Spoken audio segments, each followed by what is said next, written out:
Running track પરની મહેનત, શિસ્ત અને અડગ સંકલ્પે રાજકોટની દીકરી દેવ્યાની ઝાલાને નવી ઓળખ અપાવી. ભુવનેશ્વરમાં યોજાયેલી નેશનલ એથ્લેટિક ચેમ્પિયનશિપની 400 મીટર દોડમાં દેવ્યાનીએ 53.26 સેકન્ડમાં પૂર્ણ કરીને બ્રોન્ઝ મેડલ જીત્યો છે.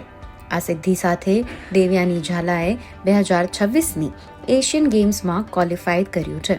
આ ઉપલબ્ધિ મેળવનાર દેવ્યાની ઝાલા ગુજરાતની એકમાત્ર મહિલા એથ્લેટ બની છે. દેવ્યાનીની આ સફળતા પાછળ તેમના પરિવારનો મજબૂત સહયોગ અને સતત મહેનતનો મોટો ફાળો રહ્યો છે.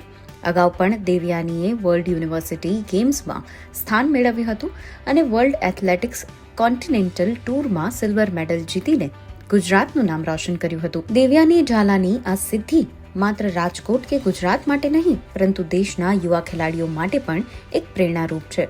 ગુજરાતમાં ઉપલબ્ધ આધુનિક તાલીમ અને સ્પોર્ટ્સ ઇન્ફ્રાસ્ટ્રક્ચરના પરિણામે આજે રાજ્યના રમતવીરો વૈશ્વિક મંચ ઉપર દેશનું નામ રોશન કરી રહ્યા છે. હવે સૌ કોઈની નજર 2026ની એશિયન ગેમ્સમાં દેવ્યાનીના ઉત્કૃષ્ટ પ્રદર્શન ઉપર રહેશે. બ્યુરો રિપોર્ટ, કુબેરા નાવ.